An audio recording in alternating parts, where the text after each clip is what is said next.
So what we were doing was a percolation test. We're going to try and build a house here, hopefully, fingers crossed. So first step was percolation test. So this is just to make sure that you have drainage for septic tank water to drain it. So these I think have to be left open now. I'll need to come in here with the stake driver and drive a couple of stakes and put some tape up so that no one can come into them, and I think they're left open then until the council come to make sure that the soil is what the engineer says it is. I think we got very lucky because we actually found sand, and now a heap of it in the top layer of the clay. So you can just see it all around there, lots of hard clay underneath, but the top layer has lots of sand. So this is a little project that's going to be dropped into a couple of videos here and there as we're walking along, and you'll get to see probably some of the nightmares that's involved with trying to get a house built in Ireland.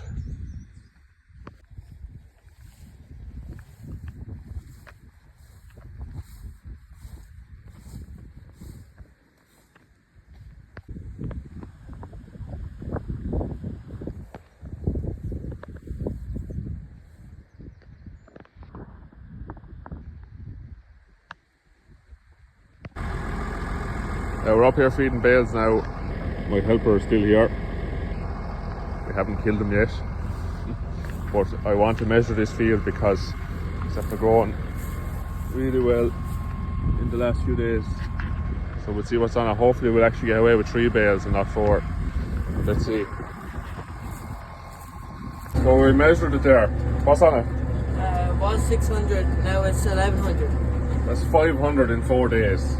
Now that's probably not overly accurate, but it probably is doing close to 100 a day this week with the bit of heat, which is crazy. So I think we're just waiting for the women to send us on a picture of the whiteboard for the grazing plan, but we might actually get away with 2 bales out here.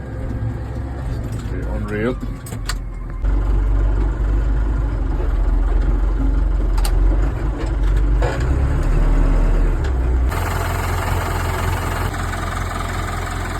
There's rain coming today, and our silage ground got slurry a week ago. So the plan now is to go with 60 units of protected urea this round. It got 3 bags of 18612 with sulphur for the first cut. It got slurry in January, and it got 3,000 gallons of slurry now this time, and it's going to get 60 units of protected urea, and that will be it. We'll be leaving it at that for this round. So nice bit of rain to come today, and I think next week might be broken, so we'll try and get a pile of fert out today. There's 18612, the last day of 18612 to go on grazing ground today, and urea on this silage ground. So we'll get spreading here. Also looks like we have a small hole here in our spinner up around that bracket. Yeah. Another job for Paul's unending mechanical list. Now 2 unknown animals came into our yard last night. This is crazy now, in the middle of the night. So it was 1 AM. They came running down the lane and disturbed our cows and went around the yard everywhere, and we put them into crush and rang our closest neighbours then this morning just to make sure that they weren't missing any animals out of courtesy, and none of them were. So obviously we've no idea now who owns these animals, so we have to, obviously I just thought to myself, I'll pick up the phone now and ring the department. It's the right thing to do. Give them the animals' tag numbers, and surely they'll just notify the herd owner who will contact me and they can come pick up their animals. No hassle at all. But nothing is ever that straightforward with the department. So I rang them and they said, oh well, we can't give you that information over the phone, and the herd number or the herd owner's information. I said, okay, well sure, I don't need the herd owner's information. I said, I just need these animals gone. From a biosecurity point of view, I have no idea who owns the animals, and they've been in the yard for 6 or 7 hours now at this stage. And I said, what do we have to do now then instead? And she says, you have to ring your local Garda station, and they'll log the issue, and then they'll contact us with the details of the animals' tag numbers, and then we'll get in touch with the herd number. Now that is an absolutely fucking crazy process to have. Talk about overcomplicating it and involving a whole big group of people and making a big deal about a pretty small job. I thought it's just so typical of the department. So they took my details there now and they're going to ring me back. But sure, ring me back when? These animals are in the crush there now since 1 a.m. And I told them that from an animal welfare point of view, it's not ideal having these animals in the crush. They'll need to go somewhere. And yeah, someone will call you back. So fuck me. See how long this goes on for today now. But anyway, we'll get some first spread.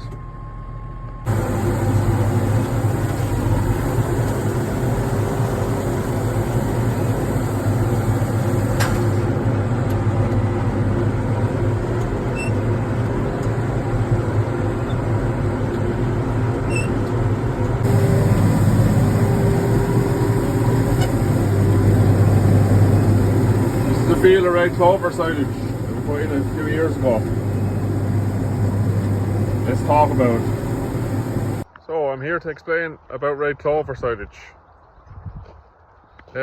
We took out 16 acres on the block of land that we're leasing now. There are specifically silage fields, no water, no fencing, so there's never any livestock on it. There was grants going at the time for the red clover swards and multi-species where the department will pay you so much of the cost of the seed to sow it. And we said, sure, we'll try some red clover silage then. You know, get away with maybe 10 or 15 units an acre per cut of silage, up to 15 or 16 tonne of dry matter per cut. Had to put out lots of P&K in the form of 0730 or 01020 depending on your soil test results, and lots of lime. But other than that, very little cost. Huge growth, low cost. Sounds cool, good to be true. Probably is. So we ploughed, tilled, put out 2.5 tonne of lime to the acre, and whatever the recommended seeding rate was from the Department of Agriculture at the time, and got our red clover fields established. Very poor weather conditions came. It was sort of the first year, I think it was 21 or 22, maybe 22. The first year of the poor weather. What happened was it was very wet before we sowed it. Got a short window to get it sowed, and a little bit of rain afterwards, and then no rain for weeks and weeks and weeks. So the plant struck. It was about that size and it needed water and it didn't get it. It was also quite patchy when it sowed. There was stripes in the field that didn't really strike. So it got a poor start, to be fair to it. However, we followed all the advice from Teagasc. Stand off on nitrogen applications, cut when it's a certain height, put out lots of P&K, lots of slurry. And we got no yield worth talking about off it in the first year because we said it's absolutely the weather is the problem here. We put out lots of slurry on in the autumn time and closed it up and said we'd have a great crop next spring. However, when we went out next spring, we found that you could see every single tyre track of the tractor in the field in the red clover lines. So what had happened was the compaction of spreading the slurry on the ground in the autumn time, so September, October time, went out, and red clover wasn't able to survive the compaction. So red clover needs free draining, healthy, very good soils that don't really suffer too badly from compaction. Everything that our soils aren't. So we ended up with tractor lines. So everywhere the baler had went that year, from being freshly sowed, you know, when it could be quite light and quite fluffy, the soil, when it went in and baled the first couple of bales off it, every tractor baler went, every tractor rake went, and every tractor slurry tank was in the field for the whole year. No red clover plants there in those lines meant you were fixing no nitrogen, which meant you had yellow lines of grass in the field. So what you had was grass at this height, and beside it red clover and grass at this height. Scandalous looking field stuff. Really, really terrible. Obviously then as the years went on, the compaction problem got worse and worse and worse for us. We have an awful lot of standing water over the winter on our fields. Red clover absolutely hates that. Well, any clover really hates it, but red clover really absolutely hates that. So if you've standing water where it can't get oxygen to the roots, forget about it. It's dead. Plant is dead. So now this is our third year, I think, of the red clover. 21, 22, 23. 22, 23, 24, third year of red clover, and I'd say we're down to, I don't know, 15% of the red clover that was there. So what we've had now is 3 years where we've fed it with P&K and slurry, and got very poor yields off it because we've stood off on our nitrogen, and it really hasn't paid for itself at all. So this year, on the advice of our ag advisor, he said, lads, treat it as a normal silage field this year. Standard rate of slurry, standard rate of P&K, standard rate of nitrogen, 60 units per cut, somewhere around there is what we usually go with, and that's what we went with.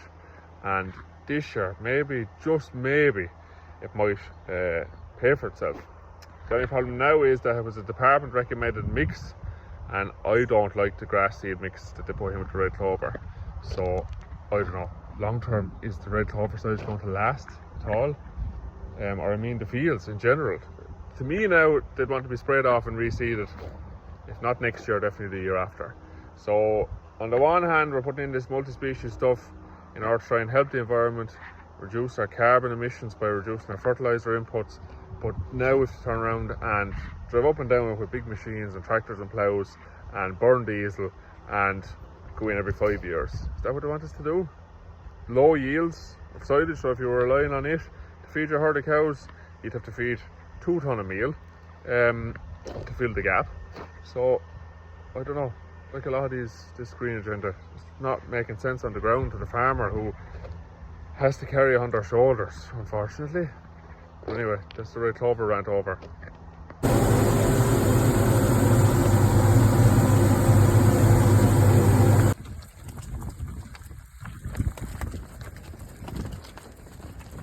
How did that happen? I hope this will come on now with the rest of them. There always seems to be something going on at the minute. Here she comes.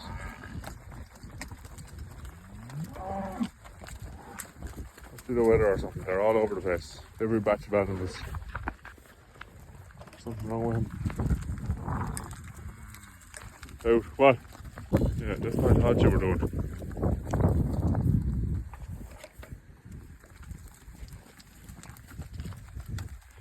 Oh, fella. Very happy cows. And happy farmer with that rain. Sunday evening, milking here. We're bringing the cows in, but it's the last field of shit we have left for the year, so I need to get this topped. If not tomorrow, now definitely Tuesday. Just take a look at it. See it? This field's not even grazed once this year yet, so grazed once. That's the shit left on it, so we'll get this topped. And that'll get her squared up.